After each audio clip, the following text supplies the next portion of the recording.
Hi there, welcome. Welcome to Homekeepers. How wonderful to be with you today.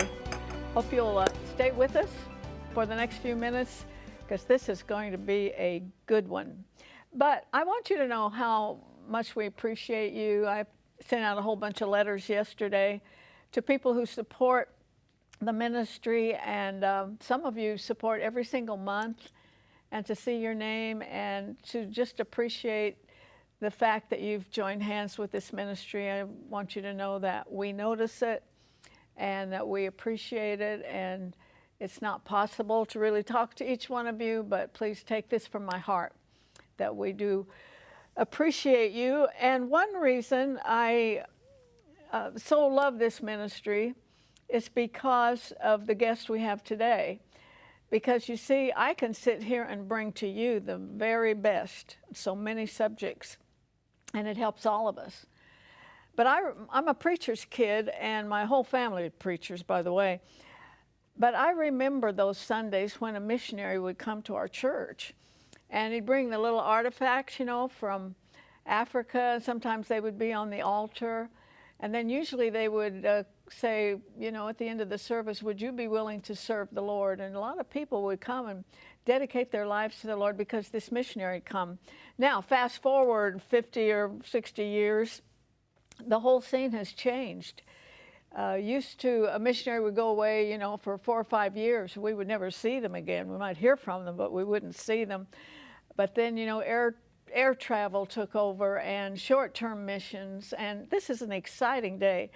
But I'll bet most of you have never heard of the kind of ministry that missionary Wayne Dery brings to us from Kenya. And that is that for about $8,000, he can build a church out in the bush that gives people a place to worship. And later in the program, we'll show you some of those pictures. It's the most unusual ministry, and one that I am thrilled to be able to bring to you today. So don't miss a moment of this. I'm going to join Stephanie, and we're fixing a pumpkin dump cake. Disclaimer, this is Stephanie's choice. And I bet you've never seen anything like this cake, so that's all I will say on that. Because I want to, again, offer you this wonderful little book, Devotions for Difficult Times. We are living in such difficult times. The unbelievable amount of hurricanes that have come through the Caribbean and into Florida and wiped out a couple of islands, and fires raging, just a lot of people missing because of fires. And then, of course, the unrest in the nation. It's a difficult time right now, but there's nothing that could ever take the place in a difficult time than a word from the Lord, because it's true. And because he will see you through any difficult time. And perhaps your difficult time is in your family right now, or with a wayward child. I think there's something in this book for you, and it's yours for a gift of any amount to the Homekeepers ministry. There's an 800 number there for your credit and debit cards, and also there's an address that you can write to us, and for that gift for any amount. I believe this would be a blessing to you. Homekeepers, Box 6922, Clearwater, Florida, 33758. And the 800 number is 1-800-229-0059. Thank you for anything you can do. And I've joined Stephanie with her Today's choice. my day. Today is my day. She came running into my office with this recipe. This is going to make up for the olive cheese dip we had to make. The olive cheese dip was Arthelene's choice. Some really loved it. Loved it. So Yeah, there you go. did. If you like olives, it was a good choice. But you know what? This is my with olives, choice. there's probably no middle ground. I You know, either love because them I or you asked hate another person today, is it in there, and hate it. Hated it. Hate it. Hate So it. there you go. Okay. I have a feeling everybody will like this. This is going to be good. This is just going to be good. Okay, so you're going to grease and flour a 9x13 pan for me, and then you're going to slice some butter for me. Okay? Why do they want it greased and floured? Well, number one, we're out of spray. Well, I know that. So I'm just following the directions. Oh. If I had spray, I would probably. But just is it? Do you think it's because of the It consistency? could be. Yes, it could be. This is a very moist. Yes. So I have a big can of pumpkin. pumpkin, 100% pure They might pumpkin. need a straw with this cake. Oh my gosh, no, it's going to be so delicious. I think this is one that you would want, and don't let anybody have a real big slice. It's And very... you can do whatever you want. Arthelene Rippy is not the boss of you. Okay. I have a can. This is super easy too. I love super easy recipes. So this is a for 16 ounces, and the can is 12. So the can is 12. So I'm just adding a little bit extra from another can. Also, though, did you mention the size of that pumpkin? That was huge. That's a big. It calls for 30 ounce. It's 29 ounce. I don't know. Okay, so I have 4 eggs, and then I have a half a teaspoon of ground cloves. This is where all the flavor comes from. Ground cloves, and then we have This flour won't a move. teaspoon. You got to hit it. You got to go over the garbage can and hit it. Over here? Over the garbage can.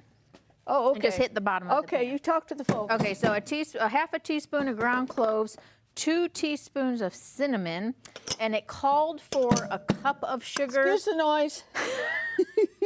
She is like going to town on the flour. Okay, Yeah. and then it called for a cup of sugar. I'm actually only putting in a half a cup, okay? Because you can cut It's not perfect, but that'll work. Arthelene Rippy read on the internet, you can cut the sugar. Oh my. Yeah. No, it wasn't the happening? internet, actually. It was something probably a little more reliable. Okay, so there's all my goodies now that Arthelene's done making all that noise. Yeah. Pumpkin. It was pumpkin, evaporated milk, ginger, ground cloves, sugar, 4 eggs, and cinnamon. Okay, so I'm just going to mix that up. You did a lovely job. Look at that. Well, I'm just going to mix this all up. and I have never seen such a moist cake in my whole life. Oh, it's going to be yummy. It's not a real set cake, so let's get this all mixed up. And then we have the floured pan. And then we have some nuts, some pecans, which, let me tell you, if you see pecans and walnuts and stuff on sale, buy them and freeze them because they're expensive. They're ridiculous right now. So we're not putting the exact amount that you're supposed to because they're really expensive. So if you see them on sale, if you see a coupon, buy them, put them in the freezer. Yeah. Okay. One more good whirl. Okay. Okay. So, are you ready for this? You just take all of this. Yep. You take all of this and you pour it in here. And then I'm going to take a yellow cake mix and I'm going to dump it right over the top. I wonder who in the world thought of this. Where'd my spatula go? I had a spatula. Let's see. I got right here. Okay. Because you want to get all that yum. Oh, look at me. I'm a mess. I'm going to start wearing aprons, I swear. Yeah. Okay. The ones from here to Yes, the floor. all the way. I got okay. it. Okay. Thank you. You want to be my sous chef? Okay. Oh, look at me. Jeepers creepers. Okay. This, It's almost we don't like have a time skit. for you to This is clean almost yourself like a up. skit. Yeah. Okay. Okay, so you take the cake mix, you just pour it on top.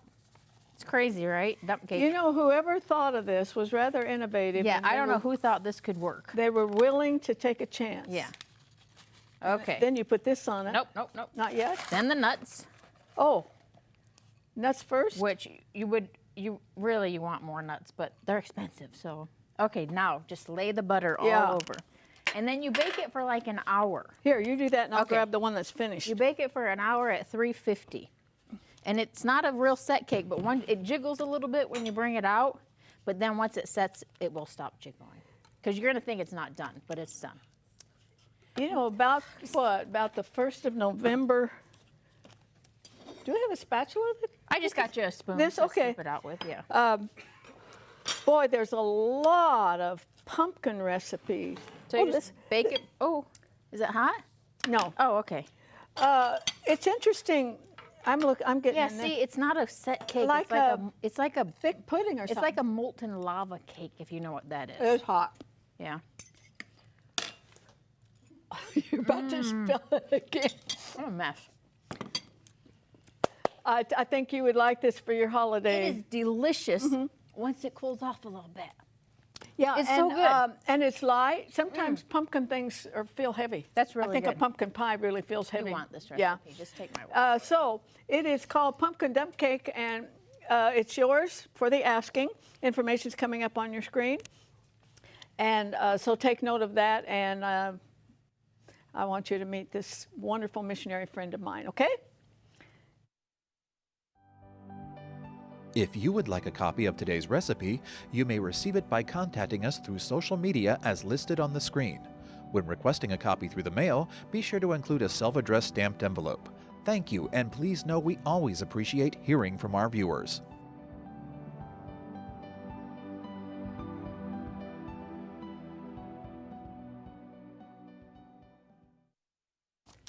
All right, I'm very happy to welcome Wayne Dery back to the show, a missionary to Kenya. And I love getting your postings and things and watching people get so excited about a building that in the United States we'd never look at twice. Yeah, you wouldn't, but when you're underneath a tree for a year, 2 years, 3 years, some even 15 years, to get that building is such a huge blessing. Hey, well, let me go back further. Did you grow up in church like I did? No, I didn't. Oh, you didn't? Oh, no, I didn't get saved till my 20s, and I was heavily into drugs and dealing drugs, and actually we used to fly drugs from one country to another. So it's good to know that I can now fly and share the gospel. You are a trophy of the Lord's grace. I didn't mercy know that. Mercy and grace, yeah, absolutely. So from the point of salvation to this incredible ministry, I mean, it must have been your idea. I'm sure the Lord gave it to you, but I've never heard of a ministry quite like this where you just collect some money that'll pay for the materials and you fly over there and build these churches. Yes, we do. We plant churches where there are little or no gospel message, and that is our heart. So we're way out in the bush with the Maasai tribes. Matter of fact, we're going to some areas where they've never even seen a white person before. And we go and we plant that church there underneath a tree, and then we come back later and we build them a building for $8,000. So, and it's just, this is the best year we've ever had. We're coming off the absolute best. We're building a church every 20 days out in the bush of Africa. So. Well, do you remember how this idea came to you? I've never heard of it. Well, we've always done this, our whole ministry. Even when I pastored and we planted churches, I've always been a planner. I wanted to put something where there isn't a gospel message, because my salvation was so powerful and so incredible that I wanted to go tell people about Jesus, and let's go find people who have never heard it before, and let's spread that gospel. So we'd planted churches in Russia, Romania, Chiapas, Mexico, you know, all those places. And then we wanted to not just plant them, but we wanted to build them a church too, if they didn't have the means to do so. Yeah, we're going to show some pictures in just a second, but I'm going to lay a little groundwork here. What we're going to see is in Kenya, correct? Yes, out in the bush of Kenya. Describe, there's part of Kenya that's quite modernized, right? Sure. Well, it's third world, yeah, but yeah, some of the areas are where their White House is and the ambassadors are. It's quite nice. What kind of a government do they have? They vote for their president. Matter of fact, this past time was the first time the vote didn't happen, and they're re-voting. So you know, it's in Kenya you have the wealthy and the very, very, very, very, very poor. There's no real middle ground there. Is it capitalistic? I mean, I still believe in capitalism. Yes. It is in nature, yeah. Yeah, but usually the people that are, you know, they have tribes. What about education? The further out you go, the worse it is. You know, it's government run, and even way, way out in the bush, you have to pay for your education. So many of them way out where we are don't have that ability. They don't have the funds to educate their kids, so it can be sad. So when you go and you find a group and they've been worshiping under a tree, or it's really bush country. Yeah, it really is. All mud huts, mud and cow dung huts. That's what they live in. And no running water, no electricity, no restrooms. You know, they live out on the land. They're shepherds by trade. That's what they do, some agriculture. And so that's their lives. And so we come in, and we just don't build a building. We'll come in and we'll plant the church with a pastor. We'll raise that pastor up. We plant that church underneath a tree, and we watch them and we help them as that grows. And as it gets big enough, we'll come in and we'll build them a building. Are there some specific and maybe kind of weird religious beliefs there? Well, Are they Muslim or? There are many Muslims. Yes, there are. Now, in Kenya, by the airports and in the modern aspects of Kenya, there's many churches, but there's a whole section of Hinduism and all of that stuff. And obviously terrorism is happening there as well. We have to be careful. But when you get way, way out in the bush... which is where the Lord's called you. Where He's called us. So we don't want to go where the masses are. We want to go where people are not able to go or can't go. And so out there, it's kind of the African God. And so it's mixed with all kinds of different things. And so we just have to come in and help them with their theology. We don't try to westernize them, you know. Their way of life is beautiful. Some people look at that and say, oh, they're so poor. But it's a way of life. They're not unhappy. For years and years. And they love Jesus and they love their way of life. And the only time we change anything is spiritually and physically, their health. If they're doing something health-wise, you know, I just buried my driver's brother. He quit taking the medicine in our clinic. We have a clinic. We have 18 acres out there. We have a clinic, and he quit taking it because he listened to the witch doctor.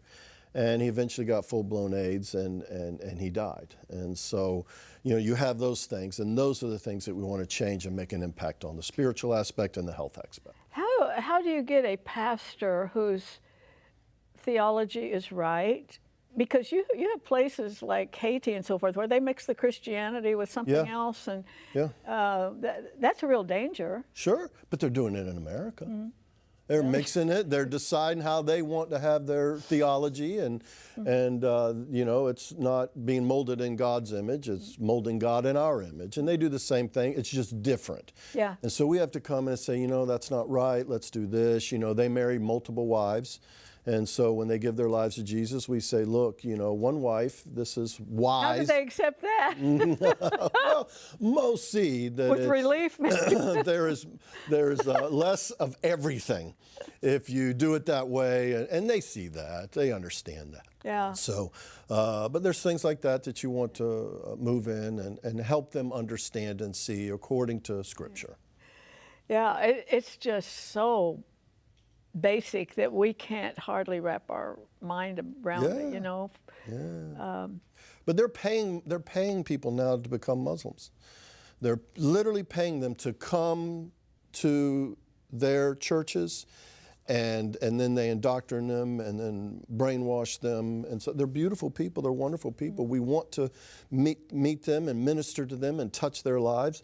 But we're seeing that happen more and more, and it's getting further out into the bush. We're fighting against a lot of things. Yeah, let's show them some pictures, sure. And you can quickly tell us, where is that? This is a church we built this last time. We built 3 churches in 3 weeks. It was a miracle.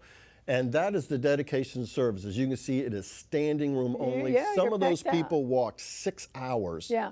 To get to that is that the same one with the Mount Side? Yes, this is the same one. And you see me holding a picture there. That's a picture of a church in Huntsville, Alabama, that raised the money for that. To build that church. And so we put that picture inside the church, and they prayed. Now, this is the kind of area where they usually worship, right? Just nothing. That's the bush. Yeah, and what happened was we were supposed to meet the church out there to see about building a building, and those are the only ones that came. And the reason the only ones that came is you see the hills back there, there was a herd of elephant. And the people couldn't come over because the elephants are very That would probably inhibit me a bit, too. Yeah, it's crazy. Now, is that a pastor? We're literally preaching out in an area. That's church. Boy, that's raw. That's basic. For most of the Maasai people, that's church. We right out in the open, just having church. And there's your church. That kind of gives me goosebumps, Wayne. You know what? Every church we build, the congregation triples or quadruples in size within a year. And so because of that, instead of building them a bigger building, we start raising up pastors and branching churches out of the church. I think the second church we ever built 4 years ago, out there anyway, we built several, but out there, we've already branched 7 churches out of that church. Yeah. Okay, let me have a minute. We're going to put the website up. We've got an email. And so I don't know if those are on the same screen, but have a pencil ready to write it down. Because $8,000 can build a church in Kenya And I have no doubt that we're talking to people who could do that and never miss it. So you can contact me, or you can contact Wayne directly like that. God bless the churches. There's a lot of churches that could just take care of that right now and build a church in Kenya for the glory of God. And I would imagine, Wayne, that when you get one up, it's like a magnet. I've never seen anything like that. And they haven't. And so they look at that and they go, we see God. And they come to the church service and they give their lives to Jesus. So it's just incredible. Matter of fact, the guy who gave us the land for that church was not even saved. And he didn't think they would ever get a building. So he says, I'll give you the land if you can build a building. So we came in and started building that building. He came in and was halfway done, knelt down in the middle of that church and said, I believe God exists. I want to give my life to Jesus. Yeah. And gave his life to the Lord. It's just incredible. They even speak in terms that are so basic that Americans would say, what? You know? Yeah. A real so do you have to belief in often buy land too? Never once have I paid for land. Either the community gives it to us, the government gives it to us, or an individual gives it to us. All the churches we built 15 churches this year. We've planted 7 brand new works this year, 22 works altogether, and not one time in all these years have I ever had to pay for any property for anything. God has blessed us. Praise God. That's kind of his stamp of approval, I would say. Yeah, it really is a miracle. It really now, I want to know how you live there.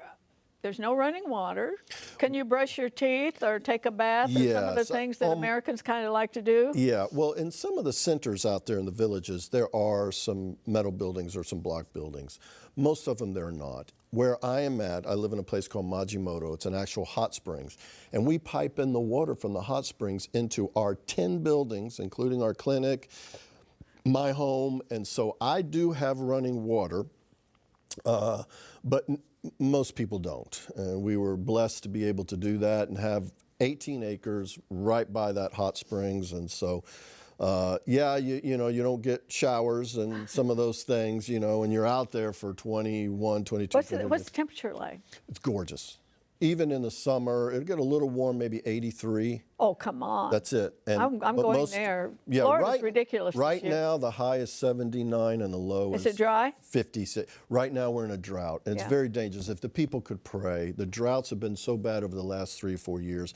And when droughts happen, they don't have any water. When they don't have any water, all their cattle start to die, and that is their livelihood. Now, the people that are coming to the church, and they're very thrilled to have this building that is so incredibly humble, but to them it's a cathedral. Right? Oh, it's just amazing. My mantra has always been, get them saved, acquaint them with Jesus, and then educate them, for heaven's sake. How can these people read who come to this church? You know, some can, some can't. More and more the children are learning. We have a school, community school adjacent to our property of over 1,000 kids. It's the #1 school in that whole region, has been for almost 8 years. And they're doing an amazing job educating the kids. The problem is if the parents don't have the money, which is basically $30 American, 25 American dollars a month. If they don't have it, the kids don't go. If the kids don't go, then, you know. They don't, they can't do what, you know, so what God wants them to do. who owns these schools? Are they public schools? Government. Some are Christian schools that missionaries have done. Our friend Linda has an amazing school, Linda's Kids. Just amazing. And Dr. Tanya and her work out there. We are so proud of her. They are, and she worked here for years. What that school, it will just bring tears to your eyes. But most of them are government schools. But the schools there actually allow God to be spoken of and Jesus to be spoken of, and unlike here. So we have full open, be able to go to the schools and minister to the children. See, I told Linda she's raising not only Kenya changers, but world changers. Yeah. When you get something that basic for kids that have nothing, and you teach them the Word of God. Boy, he's going to anoint that. Well, they're learning scripture and they're taking it home to their parents who can't read or write or know English, and they're teaching them English through the scriptures. And it's just amazing. It's just amazing. Yeah, we've had the information up for Wayne on the screen. I hope you'll take note of that. And if you email him, I'm sure he'll get right back with you. But I truly believe that there are people out there that could help this ministry if you can't, build a whole church for $8,000. Boy, that's nothing to build a church. Yeah, it really isn't. And they can even go to my Facebook, just look up Wayne Dery on Facebook, and they can go see tons and tons of pictures of everything that we're doing. And it really is life-changing for these people in the communities. Some of the churches we build, there's nothing around. And because the church has been there 4 or 5 years, they put a village around the church. And they make it the center Yeah. of the community. And so they start building little metal buildings to feed people, and you can buy groceries and things of that nature. And they build it around the church. And so it's just amazing what that building is doing for the people out there. Yeah. We have a God that raises up springs in the desert. Yep. He can take that humble building, humble in our opinion, and just build so much around it. Yeah. Well, the greatest evangelistic tool we have out there right now is the church building. Yeah. Because they see it and they come and see how did this happen? Does it blow them away? Yeah, it really does. Because you could see from the pictures, there's nothing near it. We've had some where we built churches and the people came and literally fell to their knees and worshiped God before they even got in the building. Some of them couldn't physically get in the building. The Spirit of God was so strong and so powerful. It's amazing. Yeah, oh yeah. I think God hangs out in those places. Yeah. I question some places, but It's just, not that. Yeah, incredible miracles. I mean, even one church we built, this guy was the first convert that he had. And when he got saved, town drunk, when he got saved, he had a dream that a white man was going to come and build a building. So he went to the pastor and said, I want to give an acre of my land because a Mzunga, a white man's going to come and build a church. Wow. And we came later and built that church, and it was just a miracle. Yeah. We have about 30 seconds. Do any of them freak out when they see a white man? In certain areas, some have. But when you get far enough out there, we just built a church so far out that when we got there, the teenagers and the children they were like, oh, and they just started running because, they're like, they haven't seen a white person before. Oh, this has been so enlightening and wonderful that we can talk about this and bring it to you. And if somebody out there built a church because of Homekeepers, I'd be one happy host for sure. Well, we're out of time, but join me next time remembering there's no higher calling than that of a homekeeper. God bless you. If you should miss a Homekeepers program, you can catch up by going to www.ctnonline.com. Click on CTN Programs and then on Homekeepers.